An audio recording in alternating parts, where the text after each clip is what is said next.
Paz e graça para você ligado nessa emissora. Começamos agora o seu programa de reflexão, entrevistas e debates de todas as noites.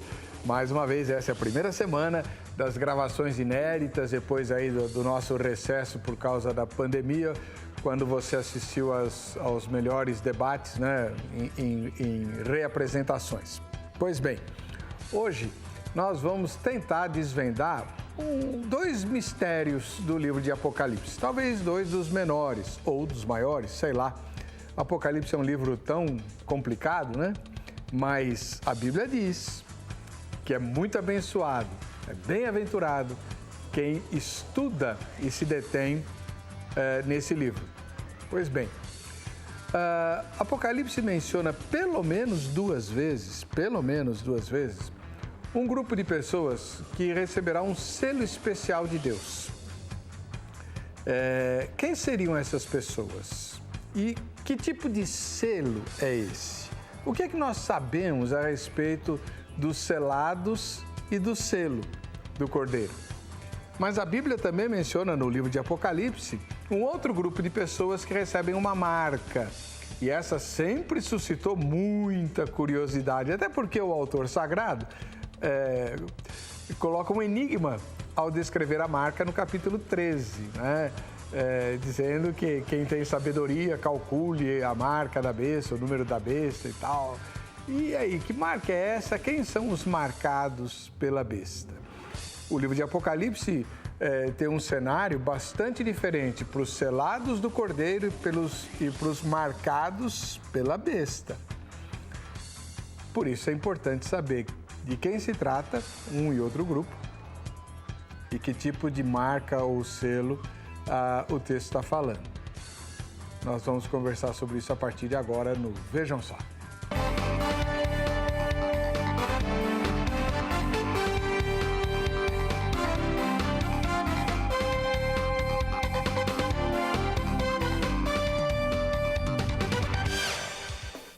Olá!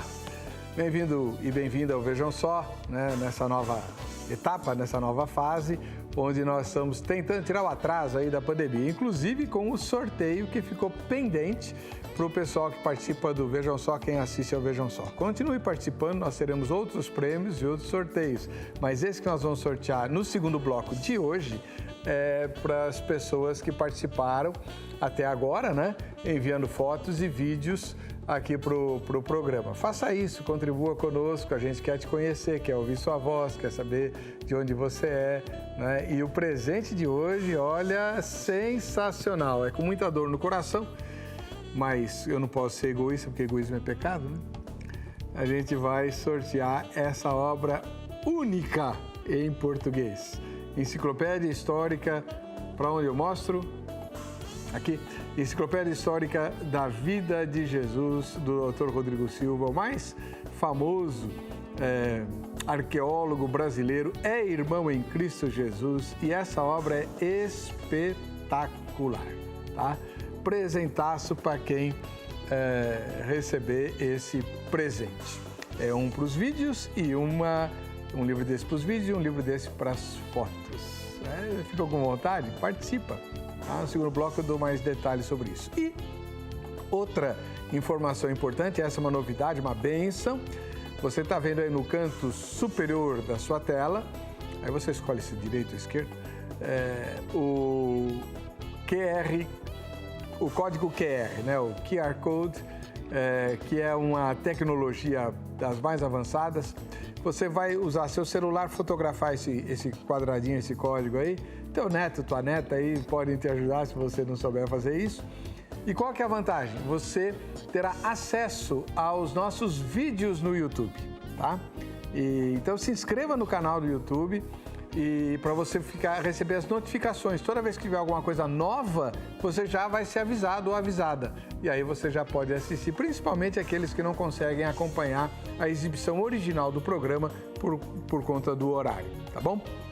Nós não conseguimos mudar o horário da exibição, mas tem essa saída tecnológica aí que é até bem mais confortável, não é verdade? Bom, sem mais delongas, vamos conhecer os nossos especialistas de hoje. Conosco, mais uma vez, o reverendo Amaury Costa de Oliveira, da Igreja Presbiteriana da Penha. Muito obrigado pela presença, reverendo, paz e graça. paz, alegria mais uma vez estar aqui e poder conversar com esse público maravilhoso que sempre acompanha o Vejam Só. Deus abençoe todos aí, um grande abraço, sem Covid. A Presbiteriana da Penha fica na Rua da Gávea. Rua Major Rudiger. Foi lá pro Rio. Vila Maria, né? Estou pensando em Vila Penha. Maria. Rua Major Rudiger, 145, bem ali no centro da Penha. Será um prazer receber você por lá uma hora. Muito obrigado pela presença do senhor. Do outro lado, outro parceiro do programa Vejam Só, pastor Silas Franca Dourado, que é o pastor titular da Igreja Batista Plenitude de Deus. Seja bem-vindo, pastor Silas, paz e graça. Paz e graça, pastor Ed, eu que agradeço, feliz de conhecer mais um reverendo, o reverendo Amauri, que Deus possa abençoar e que através dessa palestra possamos contribuir para o conhecimento dos telespectadores, né? E onde fica a igreja que o senhor pastoreia? A igreja fica no quilômetro 19 da rodovia Raposo Tavares, Rua Silvio Lagreca, número 251, ali na região de Butantã, mas precisamente quilômetro 19 da rodovia Raposo Tavares, sentido de São Paulo. Muito obrigado pela Eu que agradeço, presença, irmão. No segundo bloco, a gente vai mostrar umas obras novas, né, que o pastor Silas Franca trouxe para a gente exibir aqui. Vamos ver a matéria que apresenta o tema que nós vamos discutir, em seguida a opinião dos nossos convidados aqui no Vejam Só. O livro do Apocalipse representa sempre uma grande dificuldade para o povo cristão. Afinal de contas, as muitas correntes teológicas encontram ali as mais diferentes interpretações das revelações de Jesus dadas por intermédio de um anjo ao servo João. Por isso, esse é um dos temas prediletos aqui no Vejam Só. Hoje, estudaremos sobre os selados de Deus e aqueles marcados pela besta, ambos os casos retratados pelo Apocalipse. Os selados de Deus aparecem pela primeira vez no capítulo de número 7. São os 144 mil, estarão juntos com o Cordeiro e são de todas as tribos de Israel. Nesse detalhe, já temos uma divisão muito grande. Temos aqueles que dizem que esses selados são israelitas que estarão na terra durante a grande tribulação. Como a igreja foi arrebatada, esses israelitas serão evangelistas durante esse período. Essa divisão acontece pois esses teólogos dividem o povo de Deus em dois grandes grupos, Israel e Igreja. Dentro desse grupo de estudiosos, temos também uma divisão sobre o que acontecerá com esse grupo de selados. Para um outro grupo de estudiosos, o primeiro detalhe fica com a literalidade do número. Para esses pensadores, os 144 mil é simbólico e não deve ser interpretado como uma estatística ou literalmente. Como esses teólogos defendem que Deus tem um único povo, essa visão de João seria uma forma de mostrar que os judeus também fazem parte da igreja e que estarão com Cristo.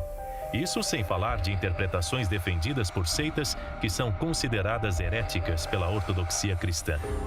O livro do Apocalipse ainda apresenta aqueles que serão marcados pela besta. Nesse ponto, nova divisão entre os estudiosos bíblicos.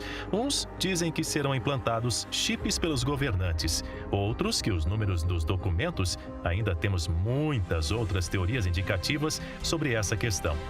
Vamos juntar agora todos esses ingredientes dentro do nosso caldeirão teológico e debater sobre essa questão. Fique ligado, o nosso bate-papo de hoje está apenas começando. Muito bem, mais uma vez o programa Vejam Só vai se debruçar sobre uma questão da volta de Cristo, escatologia, livro de Apocalipse, etc. Eu acho que o defunto era maior aqui. Enfim. Eu queria explicar uma coisa para os telespectadores e para as irmãs que nos acompanham.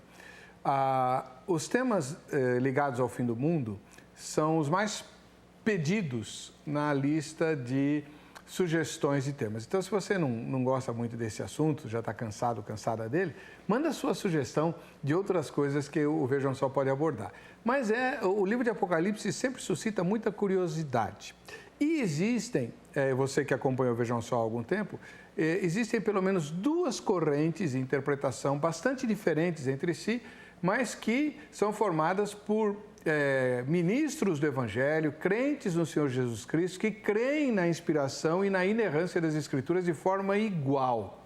Embora talvez seja o capítulo da teologia que mais nos divida, é muito comum ouvir dizer que se tiver 10 pessoas discutindo escatologia, haverá no mínimo 11 opiniões, né? Então, embora isso nos divida, nós continuamos sendo crentes no Senhor Jesus e acreditando na Bíblia, tá? Essa polarização que o Brasil vive hoje, de muito radicalismo, não pode existir entre o povo de Deus. Paulo deixou isso muito claro quando escreveu Romanos 14, né?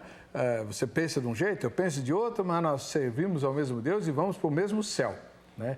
E como alguém já disse, na hora do arrebatamento, seja ele como for e quando for, a hora que estiver subindo, não vai virar por e falar, não falei que era assim? Bom, uma das correntes que o Vejam Só traz para o debate é a corrente conhecida como amilenista ou escatologia realizada, eu nunca sei o nome direito, que os rótulos são meio complicados. A polêmica já começa em como chamar, né? Pois é, mas que é bastante popular entre os presbiterianos, por exemplo. Por isso o reverendo Amaury Costa de Oliveira está conosco hoje, ele é pastor da Igreja Presbiteriana da Penha. Eu queria que o senhor, na sua primeira palavra, respondesse a pergunta tema. O que é que a gente sabe sobre os selados de Deus e os marcados pela besta? Certo. De fato, né, Apocalipse é esse livro intrigante ao mesmo tempo empolgante também. E uma fonte assim, como parte da Escritura, sempre inesgotável de aprendizado. Uma das partes assim impactantes de Apocalipse é exatamente essa, quando ele fala dos não crentes como tendo sido marcados, né, pela segunda besta ou segundo animal. Né, o capítulo 13 vai falar de 2 animais, um que emerge do mar, o outro que emerge da terra. O que emerge do mar tem 7 cabeças e 10 chifres, coroas em cada um dos chifres, e o outro que emerge da terra é um animal com 2 chifres e parece cordeiro, mas fala blasfêmias, né? E esse animal, especificamente, que é o segundo animal que emerge da terra, que o texto vai dizer que ele marca algumas pessoas ele marca os seus seguidores com o número do nome dele. Esse número é 666, o texto vai dizer, quem tem entendimento, calcule o número da besta, que é 666. Ele vai dizer que é o número de homem, isso tem todo um contexto dentro das Escrituras, é atribuído até ao fato, né, de que o homem é criado no 6º dia, por isso o número 6 é o número do homem, o número 7 o número de Deus, que aí aponta para a perfeição, o 6 é quase 7 e imperfeito, não chega ao ideal, né? Então, o texto vai dizer que um grupo de pessoas no mundo, né, será marcado, será feito neles essa marca da besta, que era o costume de se fazer no passado, a marca sobre os escravos, a quem eles pertenciam, então estava a marca sobre eles. Quando o texto diz que são marcados pela besta, ou por esse animal, elas têm a propriedade desse animal, o domínio desse animal sobre eles, dessa figura aqui, descrita como esse animal de 2 chifres sobre eles. Na sequência, já no 14, vai falar de pessoas marcadas ou seladas pelo Cordeiro. O capítulo 9 vai falar dessa marca, desse sinal do Cordeiro neles. Então, o Apocalipse faz o tempo inteiro esse tipo de contraste, né? Você tem uma cidade que sobe do deserto, no capítulo 17, que é Babilônia. Você tem uma cidade que desce do céu, que é a Nova Jerusalém. Você tem o Cordeiro e você tem o dragão. Apocalipse trabalha com esses contrastes. Então, você tem 2 grupos de pessoas no mundo. Um grupo de pessoas são estas marcadas por esse personagem aqui, que é chamado de animal que emerge da terra, e são as pessoas dominadas, são as pessoas conduzidas, manipuladas por ele. A marca na fronte significa a maneira de pensar, a marca na mão significa a maneira de fazer, ou seja, as duas coisas são diretamente interligadas. Se eu penso, eu faço daquele jeito que sou conduzido a pensar. E se eu faço é porque eu penso conforme aquela cosmovisão que foi colocada em mim, por esse agente de Satanás chamado de animal que emerge da terra. Por outro lado, aqueles que são salvos, eles não são só meramente, vamos dizer, marcados como o gado ou a propriedade desse animal. Eles são selados, aí é algo, tem uma simbologia mais forte. Né? Não é a ideia só de que são o gado ou o escravo daquele que se apoderou deles, mas eles são selados, que aí já tem o sentido do casamento, da aliança. Eles estão ligados ao Cordeiro por uma aliança, mas é a mesma ideia de marca. A marca sobre a fronte daqueles que são salvos aponta para essa mente de Cristo, para essa cosmovisão bíblica. Eles pensam como Cordeiro, eles agem como Cordeiro, eles imitam o Cordeiro, eles seguem o Cordeiro. Do outro lado, você tem as pessoas que não pensam como Cordeiro, não agem como Cordeiro, não seguem o Cordeiro, não creem nele e que são os perdidos do mundo. Então, o que Apocalipse está fazendo tem um falso Cordeiro que marca as pessoas com a falsa religiosidade, com a falsa crença e são enganados pelo diabo. No mundo existe um grupo de pessoas que creram em Jesus, estão marcadas, seladas por Cristo, têm uma aliança com Ele, pensam como Cristo mesmo no mundo caído, agem como Cristo mesmo no mundo caído, seguem o Cordeiro, como diz o texto, por onde quer que ele vá.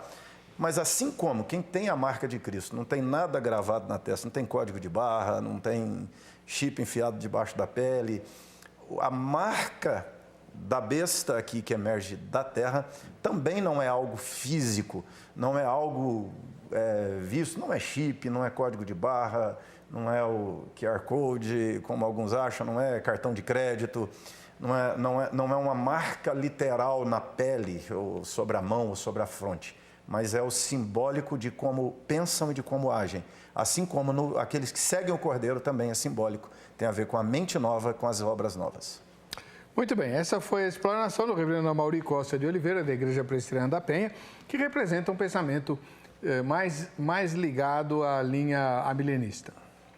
O outro grupo, que pensa de forma bastante diferente, embora evidentemente existam pontos de contato, né? Todos eles creem na volta de Cristo, por exemplo, né? Na ressurreição dos mortos e por aí vai, na vida eterna.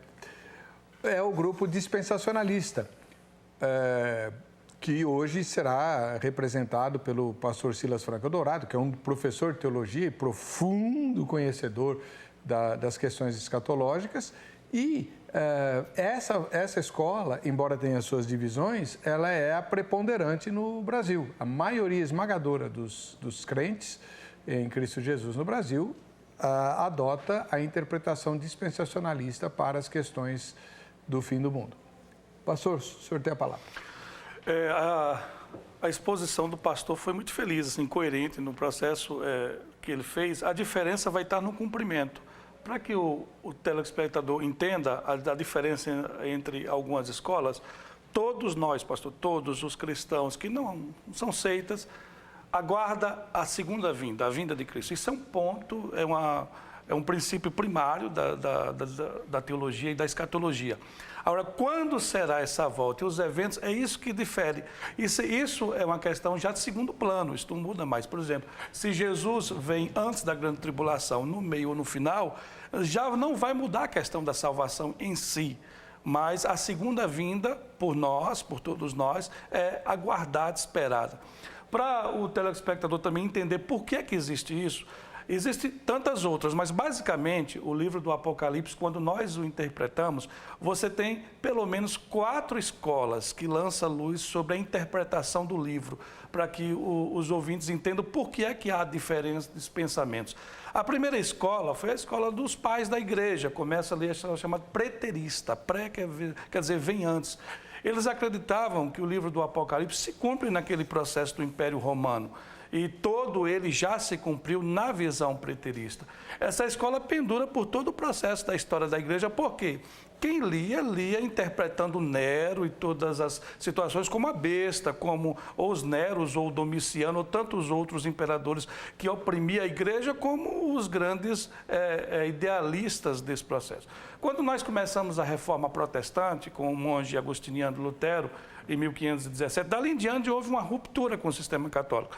Essa ruptura vem e, a partir dos reformadores, o livro do Apocalipse, a princípio, eles não entraram muito nele, como Calvino e Lutero, eles não quiseram entrar, porque era um tempo que a proposta era outra, era um tempo que eles tinham coisas mais importantes no momento para se tratar. Mas depois começa a ser tratado esse assunto, aí nasce a escola progressista ou historicista, depende do teólogo, vai usar nomes diferentes. Qual nasce a reforma presbiteriana, nasce dessa escola. Para essa escola, o livro do Apocalipse começou a se cumprir e no processo histórico foi se cumprindo. Logo depois nós temos o iluminismo, todo esse evento das seitas, aí nasce seitas como adventistas, testemunhas de Jeová, que independente de nós não vamos entrar nisso em questão, mas elas têm como bojo algumas questões voltadas para o simbolismo, tudo é símbolo. É o caso dos testemunhos de Jeová, quando analisa esse tema, é diferente dos adventistas. Os adventistas usam o selo dos 144 mil como sábado. Os testemunhos de Jeová já falam que 144 mil é uma parte do Antigo Testamento e alguns da Torre de Vigília que deu sequência, né? E, por último, nasce a escola futurista, por volta do final do século XVIII, início do século XIX. A escola futurista, olhando nas demais escolas, entendia que o livro do Apocalipse precisava ter um fator ali, um personagem ali para ele ter sentido. E esse personagem é Israel. Israel já não existia, pastor, desde o ano 70, ou seja, quase 1.800 anos já tinha se passado até o início, quase 1.700 até o início dessa escola, que Israel não existia. Então, quando você lê o livro do Apocalipse, tem muito a ver com os judeus, tem muito a ver com o povo judeu do final dos dias. É isso que difere a escola futurista da escola progressista. A explanação do pastor foi muito coerente. O problema não está na visão em si, mas no cumprimento desta visão. E aí vem a escola futurista que, para eles ter sentido esse processo todo, eles entendem que Israel precisava existir. Só que Israel não tinha. Com o movimento sionista, e nós sabemos o processo pós-guerra, Segunda Guerra, a ONU decreta Israel, 14 de maio de 1948, 1878 anos depois que Israel existiu, Israel volta como nação. Aí ganhou sentido, foi onde essa escola cresceu bastante. A escola futurista, porque entende que o livro do Apocalipse se cumpriu, capítulo 1, 2 e 3 no primeiro século, capítulo 4 e 5 são visões, portanto, não tem um tempo estabelecido, é a visão do Criador, capítulo 4 do céu, e a visão do Redentor. Porém, nesta visão, a partir do capítulo 6, o livro do Apocalipse tem que ser interpretado numa perspectiva futurista, ou seja, depois de algum evento. E para os pré-tribulacionistas, esse evento seria o arrebatamento da igreja. Para os mid-tribulacionistas, aconteceria que a igreja passaria pela metade da grande tribulação. Os pós-tribulacionistas, o qual o pastor deve defender, acreditam que a igreja passa por toda a grande tribulação e o arrebatamento e a parousia vão ser simultâneos no final da grande tribulação. Esta é a visão para que os ouvintes entendam por que é que há. Mas entre nós, o consenso é a segunda vinda, nós estamos aguardando a vida. Quando vai acontecer? É como a história do calvinista e o arminiano, né? Quem está certo ou errado? Tem aquele que defende com mais precisão, que tem os melhores teólogos, que é o caso do calvinismo. Tem os melhores teólogos, defendem com muito mais precisão, mas suponha que não esteja certo, isso não interfere na questão da salvação em si, porque a salvação foi comprada na cruz, através do Cristo. O reverendo Nicodemos até brinca, né? Quando acontecer de a igreja ser chamada, os dois vão subir. Eu não te disse, eu não te disse. Então, esse tipo de coisa. Então, esta é a visão. Nosso ponto de vista, o pastor fez os contrastes certinho, porém, a diferença de nós dois é que, para mim, esses 144 mil do capítulo 7, versículo 4 do livro do Apocalipse, são judeus selados na grande tribulação. O pastor já acredita no número maior, apesar de que há essa interpretação. No entanto, eu fico com a visão de que, a partir do capítulo 6, o livro do Apocalipse é futurista e esse número aí de judeus selados, se o número é simbólico ou não, depois a gente questiona isso. Mas são judeus selados na grande tribulação. O contraste dos marcados pela besta do capítulo 13, a partir do versículo 17, que é a segunda besta do livro do Apocalipse. Muito bem. Você já teve uma exposição, uma aula aí, né? Muito legal. Então você vai se posicionar agora para a nossa enquete. Se eu achar ela aqui. A gente vê aí. Vamos lá. Nós temos uma pergunta para você responder, está lá no facebook.com/programa Vejam Só. Para você, as pessoas que estiverem vivas e que receberão o selo do Cordeiro, conforme Apocalipse, serão quem? Ou judeus salvos, como disse o pastor Silas Franca, ou todos os salvos, como ainda não disse o reverendo Amauri, mas ele vai acabar dizendo, tá? Então, essa é a pergunta da nossa enquete. Responda, está lá no facebook.com/programa Vejam Só, e você ali se posiciona, quiser postar o seu comentário, fazer sua sugestão de tema. Só não dá para você mandar a sua foto ou o seu vídeo, porque o caminho não é o Facebook, é o e-mail do programa, vejam só, @rittv.com.br. Aí ali você pode e deve mandar sua foto ou seu vídeo, né? Dando a sua sugestão de tema, fazendo sua observação, criticando o apresentador, fique à vontade, né? E você concorre a presentes como aquele que nós vamos sortear daqui a pouquinho no próximo bloco. Bom, tenho várias perguntas que eu preciso fazer. Começar com o reverendo Silas Franca. Uma das outras diferenças, pastor Silas, que o senhor deixou nas entrelinhas, é que a escola futurista, ela encara as informações do livro de Apocalipse de forma um pouco mais literal do que as outras escolas, não é? Isso. Existem duas escolas principais, pastor. A escola literal, que nós chamamos de histórico-gramatical, e a escola alegórica, que veio do segundo século com Orígenes, a partir de Orígenes. E quando você interpreta o Apocalipse, e um dos grandes erros de quem vai argumentar sobre o assunto é dizer que a escola literal não é possível ter símbolos. Isso é bobagem. Então, o Paulo usa alegorias o tempo inteiro. Alegorias e simbolismos são formas literais de comunicar a verdade. A diferença de uma escola para outra é que, na visão literal, você interpreta o livro a priori de forma literal, ou seja, do jeito que está escrito sem forçar o texto. Quando esta literalidade se tornar impossível, é que você sabe que existe uma alegoria, mas não método alegórico. O método alegórico, a partir desde o início, ele força o texto para eles, por exemplo, Caim e Abel, Adão e Eva, ou coisas desse tipo, não foram personagens reais. E eles desconsideram Jonas na boca de um peixe, não pode ter. Então, eles trabalham na ideia de possibilidades ou não e vai tentando dar uma explicação mística e mais espiritualizada, entre aspas, do texto. Quando, na verdade, até os reformadores, princípio Calvino, a Bíblia interpreta a Bíblia. Paulo também, escrevendo em 1 Coríntios 4:6, ele fala assim: eu usei essas coisas entre mim e Apolo para que vocês possam aprender em nós e não ir além do que está escrito. Ou seja, o texto tem que se interpretar.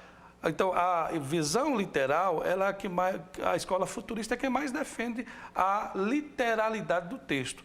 Essa literalidade, refriso, não significa dizer que não vem acompanhada de símbolos. Por exemplo, a besta que sobe do mar. A mesma forma que Jesus falou, eu sou a porta. Quer dizer, um homem pode ser uma porta? Existe uma explicação didática para isso. Quer dizer, quem entrasse por ele, entraria em outro lugar, seria guardado. É uma forma didática de comunicar uma verdade, mas não desconstrói a verdade em si. Você está entendendo? Então, quando estudamos o Apocalipse, entendemos que há uma literalidade, até porque, pastor, eu vou tentar ser o mais rápido possível. Quando você estuda as 70 semanas proféticas de Daniel, do capítulo 9, versículo 24 a 27, você vê que literalmente a primeira semana cumpriu, uma semana de 7 anos, ou de 49 anos, 7 vezes 7, 49, a ideia ali, a semana Yaim, que tem a ideia de tempo, não de uma semana de dias, até porque se torna impossível aqueles eventos acontecerem numa semana de dias. Aí você vai ver que as 70 semanas de anos, o qual o anjo revela a Daniel no capítulo 7, tem 13 divisões do próprio texto. As primeiras 7 semanas, 49 anos, e cumpre literalmente a partir da ordem, a ordem que saiu o texto, ou seja, desde a saída da ordem. Que ordem? A ordem você vai encontrar em Neemias 2, que foi a única ordem que foi dada para alguém construir as muralhas. Neemias volta para lá, fundo histórico, contexto, E aí constrói em 49 anos, é provado historicamente que Jerusalém foi construída. E 62 anos, ou seja, 434 anos até o Messias. E de fato, você pega 434 anos para frente até o Messias, Jerusalém viu o Messias vindo, ele foi tirado, cumpriu-se literalmente. A última semana de anos, por mais que eu queira forçar o texto, eu não consigo cumprir ela no primeiro século. Aí você fala, mas como é que está? O Antigo Testamento está cheio de interlúdios de tempo. É o que mais tem no Antigo Testamento. Um profeta diz uma coisa, no versículo seguinte já não tem nada a ver com aquele tempo, é outro tempo. Isso acontece o tempo todo na visão profética. Joel, capítulo 2, versículo 28 a 32, é um exemplo disso, que há de ser que nos últimos dias derramarei o meu espírito. E aí, quando ele entra no versículo 30, ele fala dos sinais dos últimos dias, que está lá em Apocalipse 6,12, né? O sexto selo sendo aberto. Tem todo esse processo acontecendo. Então, a última semana de anos que falou o profeta Daniel, nunca se cumpriu. E entra o mistério que era Colossenses 1,26, o mistério oculto que era a igreja, entra o período da igreja. Então nós entendemos que há uma semana de anos se cumprindo. Lendo o Apocalipse, você descobre essa semana de anos lá. E aí depois, para não ficar longo... É a grande tribulação? É a grande tribulação, um período de 7 anos. E esse literais. Período, literalmente, 7 anos, literalmente, que é a 70ª semana de Daniel, cumprindo para os judeus. E o próprio Apocalipse dá esse número, pastor. Você vai ver 2 testemunhas profetizando, tendo um período de tempo de ministério de 1.260 dias. Elas morrem no capítulo 11. Então, você pega do capítulo 6 ao capítulo 11, você tem 1.260 dias. Capítulo 11, 12 e 13 é o centro, é o cerne da grande tribulação. Mas no capítulo 13 você vai ver a besta agora governando por 42 meses. Ou como diz Daniel, um tempo, 2 tempos e metade de um tempo. 3 anos e meio. 3 anos e meio, 3 anos e meio, 42 meses com 1.260 dias, dá 7 anos certinho. Você fecha a grande tribulação. E Daniel ainda fecha mais. Capítulo 12, ele fala assim, bem-aventurado o que chega a 1.290 dias. Porque os 1.260 é da grande tribulação, 30 dias a mais era o processo da entrada no milênio. Eu vejo como literal, tem coerência, não estou forçando o texto está falando por si. A diferença do reverendo é que ele entende que isso cumpriu em outra época, e eu entendo que ainda vai cumprir. Tá. Essa é a grande diferença de nós dois. Já nós vamos ver o que o reverendo pensa disso tudo e se ele não é um literalista. Antes, deixa eu falar com você da Academia Teológica da Graça de Deus, a Grade, que tem inclusive um curso de escatologia lá, para quem está interessado. Além do curso bíblico, que está presente em todas as filiais. Liga para 0 Operadora 11, no horário comercial, é óbvio, né? 3115-0819 para se informar sobre o melhor endereço no Brasil todo para você estudar na Academia Teológica da Graça de Deus. A gente vai para o intervalo. Na volta, vejam só quem assiste ao Vejam Só, o sorteio e principalmente o contraponto do reverendo Amaury sobre todas essas coisas. Sai daí.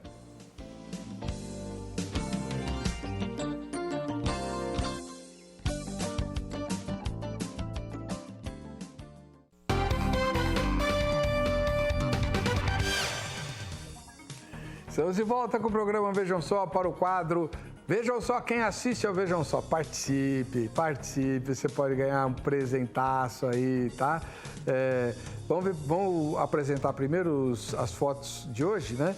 E depois eu anuncio os vencedores do sorteio.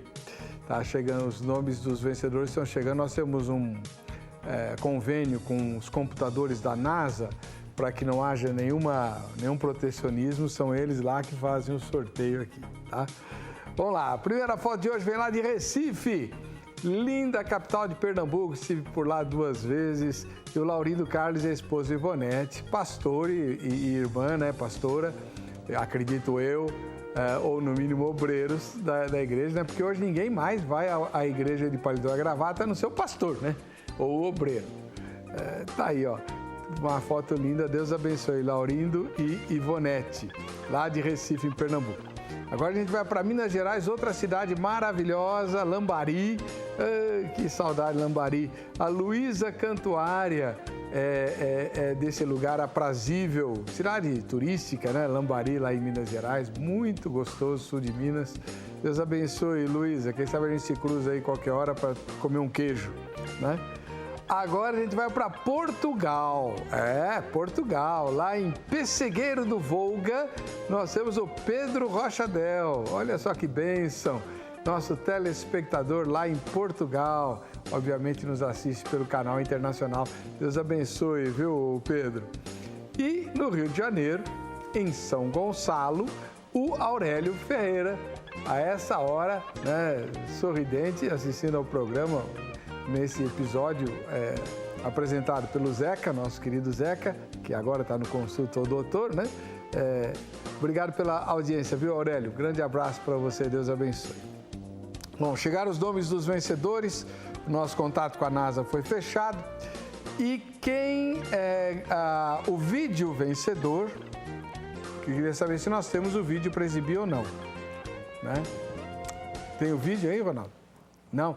Então, amanhã a gente exibe o vídeo vencedor, tá? Só para a gente lembrar qual foi o vídeo que o Moisés Ferrão, lá de Bento Gonçalves, passei por lá em março, né? Bento Gonçalves, muito bonito, muito legal. Bom, o Rio Grande do Sul é maravilhoso, né?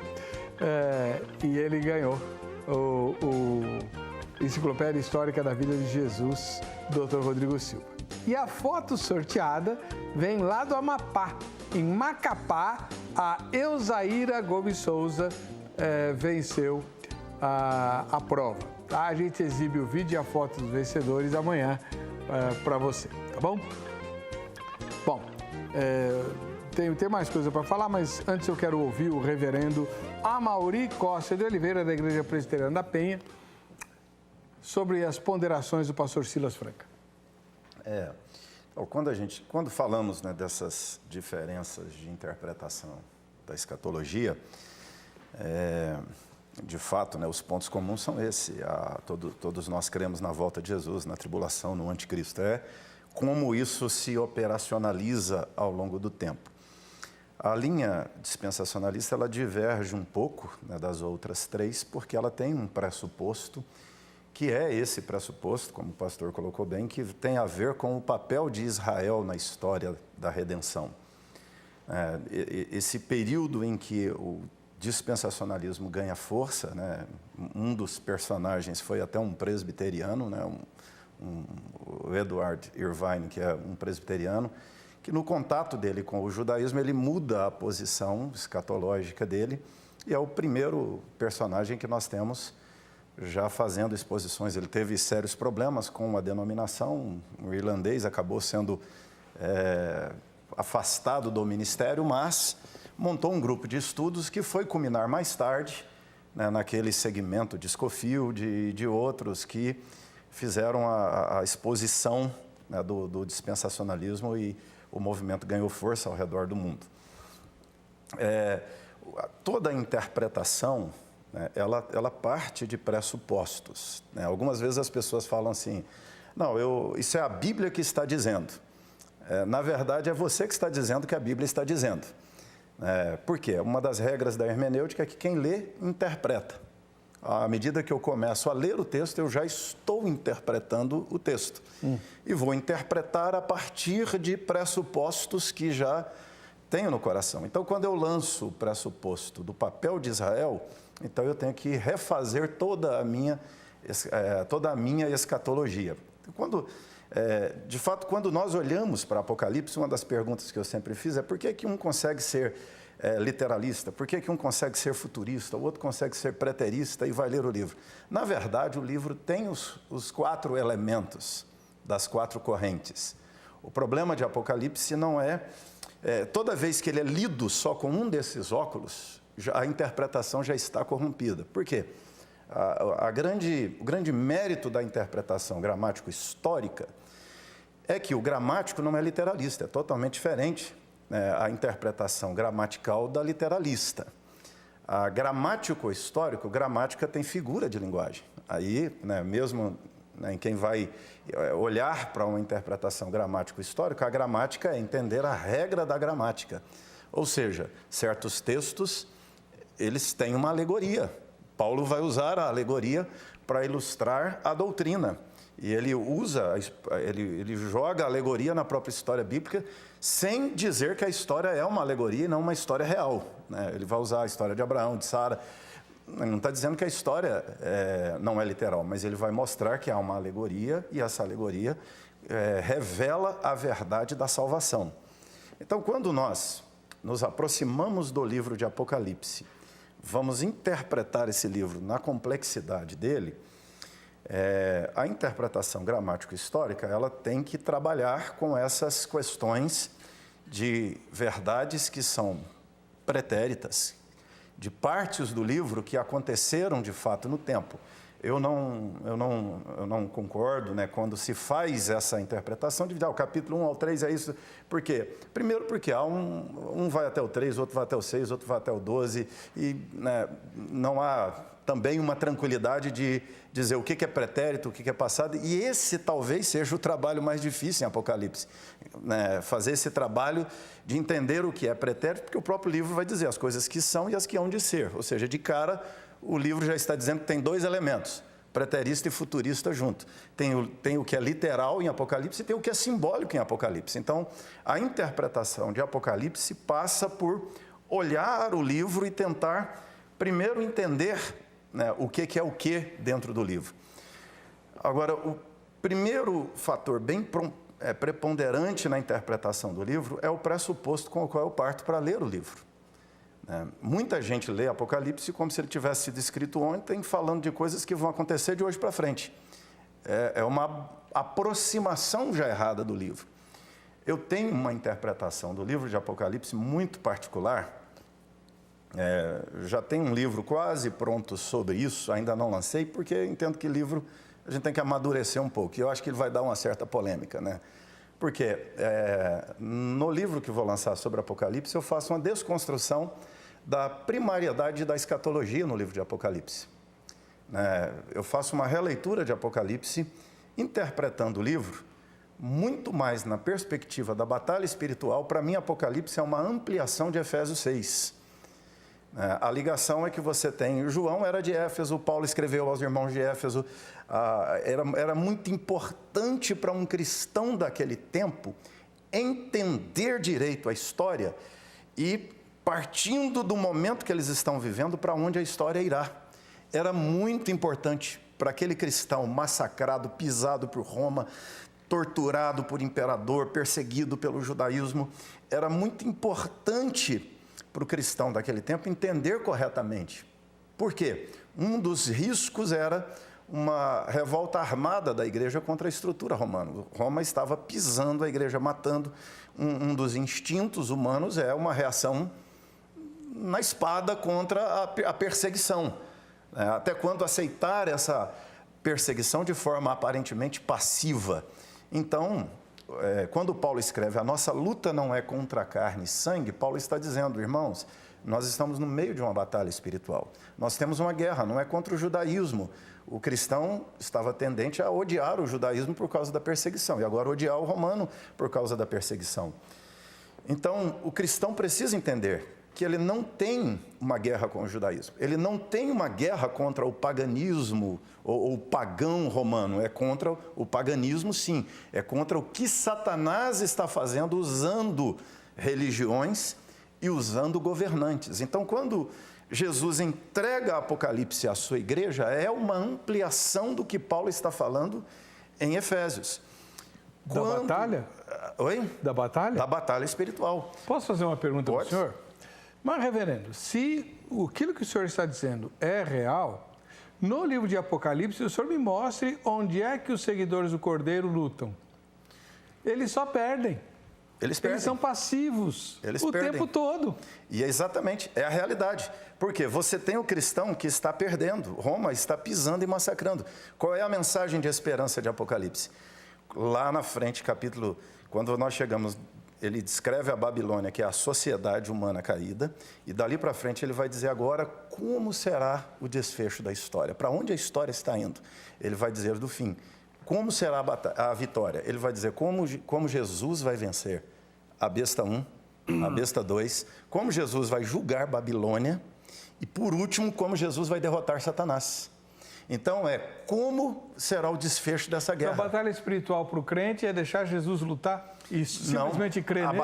A batalha espiritual para o crente é entender que Jesus é o general, que nós seguimos o comandante, que nós seguimos o Senhor na guerra, que nós não vencemos a guerra por nossas forças, que na verdade a nossa vitória é a vitória de Jesus, é aquela vitória de Cristo que, por exemplo, ele experimenta no deserto, na tentação, vencendo Satanás, que Adão não venceu, Adão perdeu, mas Jesus é o outro Adão, e ele começa ali no deserto já derrotando a tentação de Satanás, que é a arma com a qual Satanás venceu a humanidade lá atrás. Seguindo o Cordeiro é que nós temos vitória. O cristão não vence o império do mal. Quem vence o império do mal é Jesus. A vitória do cristão é seguir Jesus, é usar as armas de Jesus. Quando o capítulo 12 vai falar da vitória dos cristãos, ele diz assim, eles, pois, o venceram. Por quê? Por causa da palavra do testemunho que deram. Ou seja, qual é o papel da igreja nesse cenário? É pregar o evangelho, é cumprir a missão, é fazer discípulos, é enfrentar o diabo, é não recuar diante das artimanhas de Satanás, é não recuar diante do império maligno através do poder humano constituído, que é o Estado, que são governos, que são governantes. É a igreja não recuar diante das falsas crenças, dos falsos cristos, dos anticristos que virão e do anticristo que incorpora mais esse papel à medida que o tempo vai chegando mais perto do fim. Ou seja, o que vivemos é uma grande tribulação, é uma guerra. Isso, a batalha dos crentes é sem beligerância. Ao longo da história, ele está guerreando. A guerra, o combate que o cristão faz é pregar o evangelho, é a oração, é permanecer firme, é a sua perseverança. O que o crente faz é esse tipo de ação. Por que Paulo vai falar da armadura do cristão? O que é a armadura do cristão? Entendeu? A armadura do cristão é tudo em torno da disciplina do cristão. É tudo em torno da vida cristã, é a vida cristã natural. Como que eu me visto da armadura de Deus? Sendo crente, pregando o evangelho. O que é a espada? É a proclamação, é a evangelização, é o envio dos missionários, é a igreja pregando, é o programa televisivo, é o folheto, é a literatura. Perfeitamente, sem se misturar com partido político, querendo derrotar o adversário humano, tudo bem. Agora, eu queria saber do pastor Silas, como é que ele vê tudo isso aí? Um tempo atrás eu vi um padre católico, eu não vou falar o nome para questão até ética, não me interessa, ele tentando acabar com Lutero para desconstruir o protestantismo. Esse é um argumento falho, pastor, como dizer que a visão futurista nasce com um pastor presbiteriano desviado. Ela nasce da Bíblia. Desviado da igreja presbiteriana, não de Jesus. Então, eu acho que eu vi também um pregador, o Paulo Júnior, esses dias, tentando desmerecer a visão baseada numa visão de uma moça, Catarina McDonald, depois um pastor, ainda usa a expressão, um pastor maçom alcoólatra. Falei, rapaz, não se constrói argumento em cima desse ponto, pastor. Isso é baixo e leviano. É um argumento muito fraco. E achar que nós, futuristas, não estudamos todas as outras escolas também é baixo. Porque você tem John MacArthur, que é futurista, você tem Wisber, que é futurista, você tem John S. Walvoord, que é futurista, você tem Dwight Pentecost, e homens que produziram livros que nós vamos viver 10 vidas e não produzem.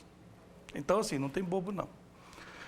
Nós, quando interpretamos as Escrituras, interpretamos pela própria Escritura, não construindo pressupostos, como diz o pastor, baseado em visão de A e de B. Isso é bobagem, isso é coisa de criança. Né? No Apocalipse, você lê no capítulo 7, versículo 4, a visão, e lá são os judeus. Por mais que eu queira forçar o texto, eu vou ver o povo judeu em fusão do livro. A teologia da substituição, que foi a teologia criada, e se eu tivesse nascido no ano de 1600, 1700, eu pensaria a mesma coisa, pastor, que a escola protestante, com a visão progressista, vem daí. Depois de muitos anos, quando Israel volta para a sua nação, ficava meio sem sentido desconstruir 300 anos de escatologia. Então, eu entendo e respeito todas as visões no seu tempo. Porém, a visão futurista, ela responde mais do que todas as outras juntas, mas nós sabemos o valor que tem a escola preterista, o valor que tem a escola progressista, o valor que tem a escola simbólica. Eu conheço todas, eu escrevi sobre todas.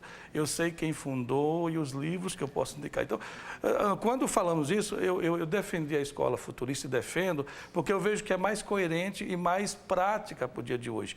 É você falar assim, cumpriu na história. Tá certo, meu irmão, se cumpriu na história, onde foram selados os 144 mil? Não, mas 144 mil é de todas as nações. E para que tem uma multidão no versículo 9?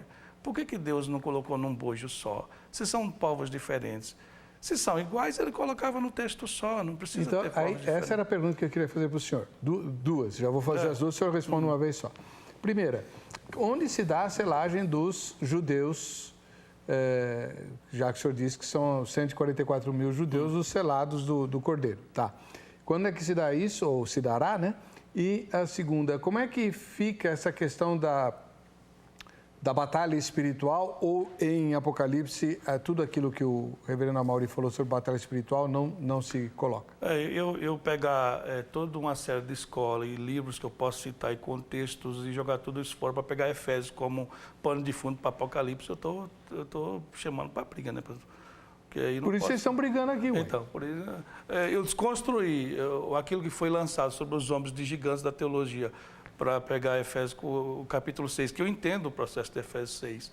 Né? Eu já escrevi bastante sobre as epístolas paulinas, eu amo o ministério de Paulo. As pessoas pensam que eu entendo só escatologia. Não, eu gosto muito mais de Paulo do que de escatologia. Quando não estou fazendo nada, eu durmo ouvindo Romanos, quando eu não estou fazendo nada. Então, estudar as duas multidões, você percebe o seguinte, que a partir do capítulo 6, eu faço perguntas para a escola preterista, para a escola simbólica e para a escola progressista. E eu não encontro respostas adequadas. Então, eu fiquei com a futurista, não é que temos absoluta... Não. É escola de interpretação, é teologia. Lembra que eu falei, doutrina primária é segunda vinda? Quando?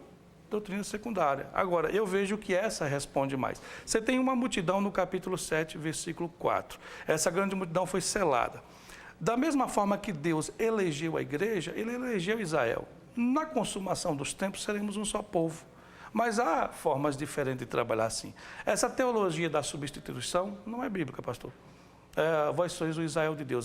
Gálatas, só esse texto? Já fechou doutrina com o texto? Vós sois o Israel de Deus? Aí é chamar para mim, regredir na teologia. Então, nós temos uma visão de que as escolas são importantes para o seu tempo, elas têm, os cristãos do primeiro século que lia, eles tinham que aplicar o seu tempo, é claro que tinha, pastor, como no processo histórico inteiro, mas tem um momento claro de cumprimento, capítulo 1, versículo 19, João, escreve as coisas que tem visto, capítulo 1, as coisas que estão acontecendo. Capítulo 2 e 3, as cartas às 7 igrejas, o qual o Rodrigo Silva deve até mostrar na arqueologia onde estão essas igrejas que teve. Então, como é que não teve? Teve sim. Agora, as coisas que depois destas hão de acontecer. João já estava no final do primeiro século sendo perseguido por Domiciano. Então, naturalmente, partiria para o segundo século em diante, hão de acontecer. Mas você vai estudar a história da igreja, você não consegue cumprir de forma a encaixar todos os eventos, a não ser que você esmiuçaie tudo e saia separando assim, fica confusa a interpretação. Mas, quando você chega no livro do Apocalipse e na visão futurista, que se enquadra melhor os eventos de ordem cronológica, você vai ver a última semana de Daniel, que ficou pendurada do Antigo Testamento, 70 semanas de Daniel... fala o seu anjo, chega e fala, 70 semanas estão determinadas sobre o teu povo judeu, e sobre a tua santa cidade, Jerusalém, para extinguir a transgressão, dar fim nos pecados, trazer justiça eterna, selar a visão e a profecia, e ungir os santos dos santos. Saiba e entenda, e aí traça a profecia. A última semana não cumpriu, o Apocalipse apresenta a saída. Eu não quero aceitar por quê? Se ela se encaixa melhor. E onde é a selagem? A selagem dos judeus, no capítulo 7, versículo 4, não, na grande tribulação, então, no início dela. Em que evento isso se encaixa na visão futurista? A visão futurista acredita o seguinte, para os que são pré-tribulacionistas, que a igreja é arrebatada, começa a grande tribulação. Logo no início da grande tribulação, você vai ver judeus sendo selados para passar pela grande tribulação.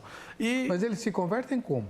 judeus selados para passar pela grande tribulação, para levar o evangelho do reino, para apresentar de alguma maneira, como nós somos iluminados pela eleição, a igreja foi, Efésios capítulo 1, Paulo aponta isso, né? Capítulo 4, versículo 30, Paulo fala do selo de Deus como o Espírito Santo para aqueles que creem, para aqueles que naquele dia haverão de estar com ele. Da mesma forma, quem disse que não há judeus selados? Se teve na antiga aliança, não tem agora?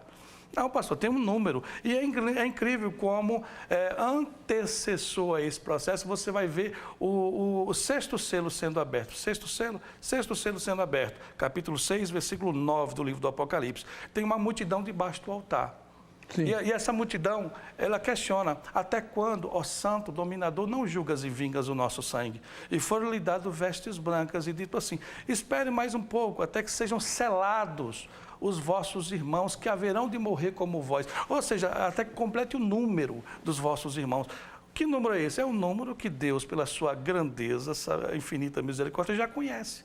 Porque não acreditamos que Deus escolheu um povo, escolheu a igreja, escolheu os judeus. Nesse povo, esse povo no final dos dias será um só povo, mas existe um processo a ser cumprido. A última semana Daniel ficou no gancho para cumprir. Afinal de contas, a promessa foi feita. E outra coisa, 330 versículos acontece na primeira vinda, mais de 1000 vai se cumprir na segunda. E essa segunda vinda vai ter que se cumprir. As profecias do qual não cumpriu ainda.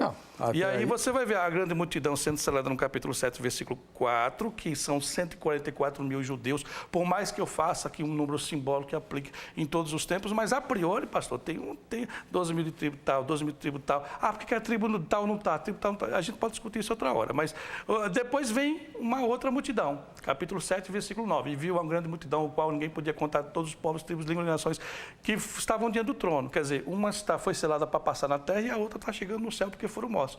E foi perguntado, quem são esses, de onde vêm? João fala, eu não sei. O próprio que pergunta para ele responde, esses são os que morreram na grande tribulação, que lavaram as suas vestes no sangue do cordeiro. Esses que foram selados aqui, foram selados para passar. Eles aparecem no capítulo 14, de novo, cantando o canto da vitória com o cordeiro. Esses que estão no céu é outra multidão que não é a mesma. Então, eles morrem na grande tribulação por não receber o segundo selo, que é o selo da besta, ou todo o sistema, porque o selo da besta só vai ser, ou a marca da besta só vai ser implantada mais para frente. Então, essa grande multidão não é só de judeus. Não, é de todas as nações. O texto diz, povos, tribos, línguas e nações. Se é o mesmo povo, por que João usaria essa expressão? Quando ele não quis usar número, ele não usou. Quando ele quis, ele falou. Perfeito. Falamos bastante dos selados. Agora, rapidinho, sobre os marcados pela besta. Já é no meio da grande tribulação. Por 3 anos e meio, o anticristo constrói o terceiro templo. Os judeus começam o seu processo de sacrifício, porque Daniel fala isso. O sacrifício vai ser imposto. Versículo 27 do capítulo 9, né? E ele firmará concerto com muitos por 1 semana. E na metade da semana fará cessar o sacrifício. Para haver sacrifício tem que ter o terceiro templo. O terceiro templo será construído no meio da grande tribulação, a abominação da desolação. O que é abominação? O que é mais terrível do que a abominação? É o ídolo da desolação dentro do templo. Então, o ídolo colocado dentro do templo, uma imagem do anticristo colocado pelo falso profeta dentro do templo, os judeus vão dizer assim, epa, então você não é o Mashiach prometido, você é um impostor. Nesse processo, os judeus são perseguidos. Capítulo 12, você vai ver a ideia da mulher vestida de sol, tendo a lua debaixo dos pés, que é o sonho de José, do capítulo 37 de Gênesis. Dali em diante, você vai ver Israel sendo perseguido como nação, mas os 144 mil vai passando. Você tem 2 testemunhas pregando os 3 primeiros anos e meio, 144 mil judeus selados, e lá eles cantam ainda da vitória, quer dizer, foram selados para glorificar o Cordeiro, para passar pela grande tribulação. Serão iluminados como nós fomos hoje. Entendeu? Então, mas a marca da besta. A marca da besta é implantada no meio da grande tribulação, quando a imagem é levantada, eles rejeitam e aí é imposto uma marca. Que marca é essa? O pastor foi feliz.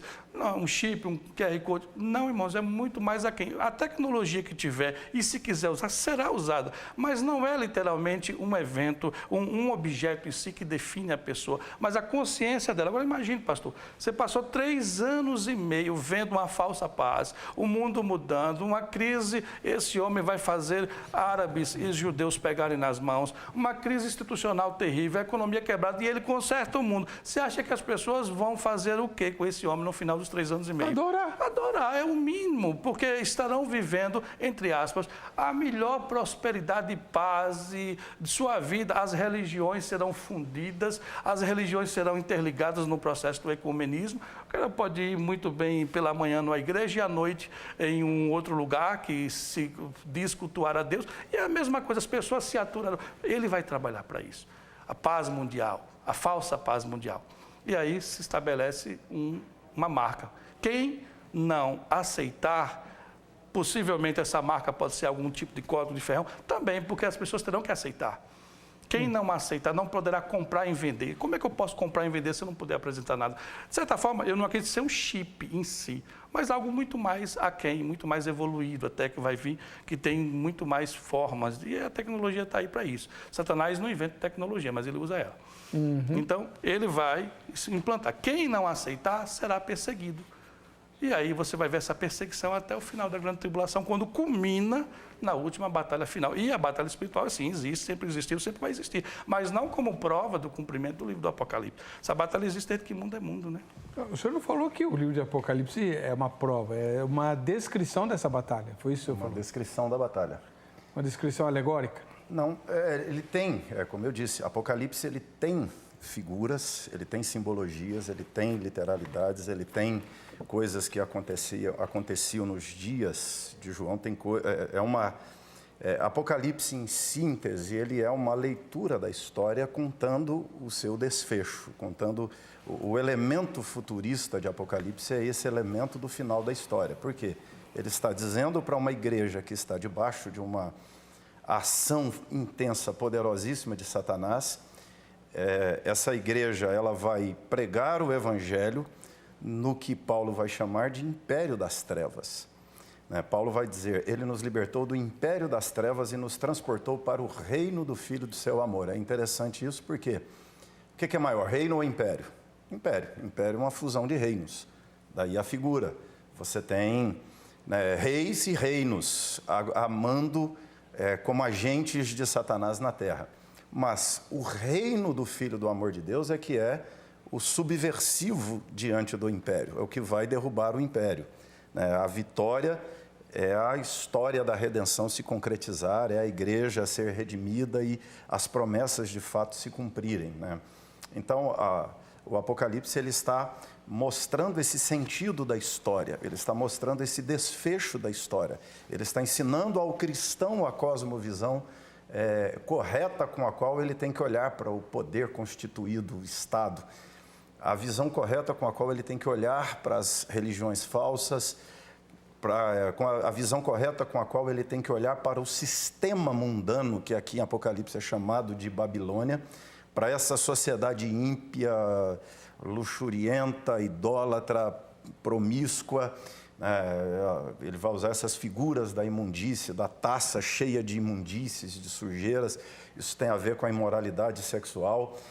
Então, o Apocalipse ele está equipando o crente para viver esse contexto de história todo.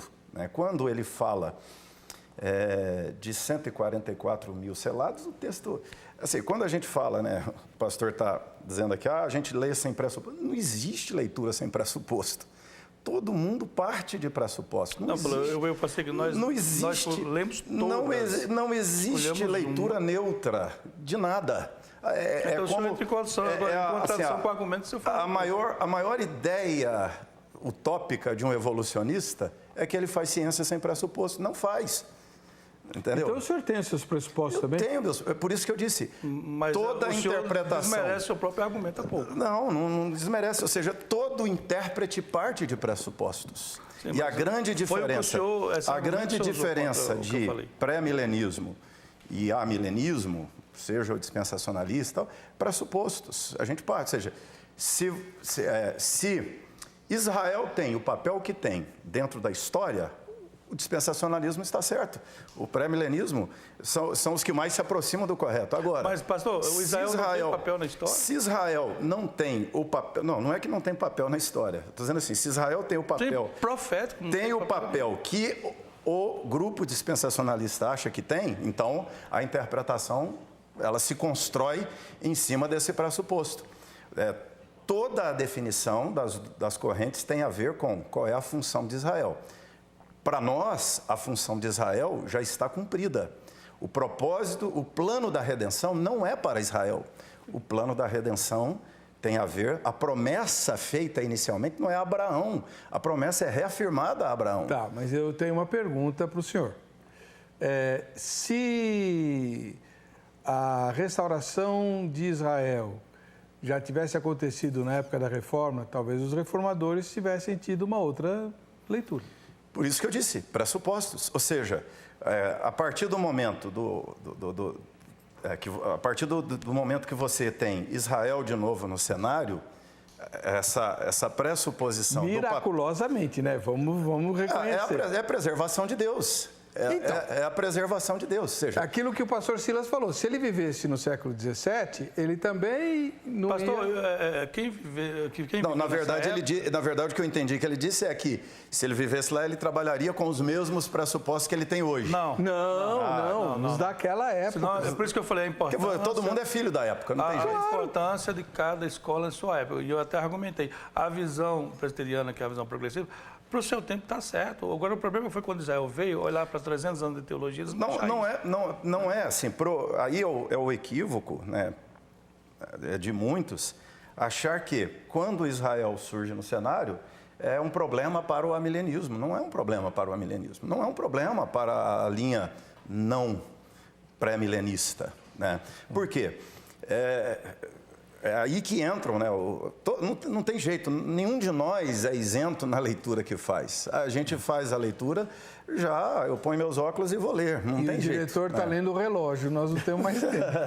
Não tem jeito, ou seja, nós vamos construir toda a argumentação partindo desse papel, dessa função de Israel. Ou seja, se a base da promessa é Israel, tá? Para nós... Israel não é o propósito de Deus, Israel é o meio de Deus. E faz toda a diferença se eu entendo Israel como alvo, se eu entendo Israel como meio. Se eu entender Israel como meio de Deus, mas a promessa é feita à humanidade já lá atrás na queda, e aí Deus está trabalhando com essa promessa lá atrás, e Abraão é um agente através do qual ele vai formar a nação, e através do Messias, que é o descendente dessa nação, que vai abençoar todas as nações, a leitura é outra. Bom, deixa eu agradecer aqui ao pastor Silas Franca, ele mais uma vez nos presenteia com várias obras da FAB. O que é FAB? Faculdade Batista Independente. História do Pensamento Cristão, são lançamentos, né? Isso. História do Pensamento Cristão, poucas escolas de teologia trabalham essa questão aí. Psicologia Pastoral, aliás, eu quero trazer a autora do livro, que é brasileira, né? E trabalhou no Mackenzie. Doutora Larissa, muito bem. Doutora Larissa, a senhora está convidada para participar do programa Vejam Só, depois a nossa produção vai entrar em contato com a senhora. Missiologia e Discipulado, né? É outro trabalho que muitas vezes quem se apaixona por questões como soteriologia, escatologia, esquece, né? Que nós não fomos chamados para ficar discutindo ideias. Tem o curso de Teologia Geral também, que aliás eu vou aproveitar no meu curso. E Direito da Religião, uma novidade bem recente, né, irmão? Aqui é um apanhado da legislação brasileira envolvendo as igrejas, coisa cada vez mais importante ser conhecida. Deixa eu dar só o site, pastor? Manda site ver. da escola. Para quem quer estudar teologia, www.teologiafabi.com.br. Temos curso online, esse curso são 36 livros, mais de 6.000 slides, centenas de vídeos aula, tudo online. Você pode entrar e baratíssimo, muito baratinho. É um material que foi construído para treinamento de pastor e com um grau de profundidade, de treinamento para o mundo acadêmico também. Amém. Quero agradecer ao reverendo Amaury Costa de Oliveira, que mais uma vez cedeu ao nosso convite, veio, participou do programa, assim como continuará vindo. Vamos ver o resultado parcial das enquetes? Segundo as nossas pesquisas, para você, as pessoas que estiverem vivas e que receberão o selo do Cordeiro, conforme o Apocalipse, serão judeus salvos, 17%, todos os salvos, 83%. É um resultado parcial. Talvez quando você assistir a essa exibição e for consultar lá no site, o resultado seja outro, por causa do timing da gravação e da exibição. A gente fica por aqui. Até o próximo Vejam Só. Deus abençoe.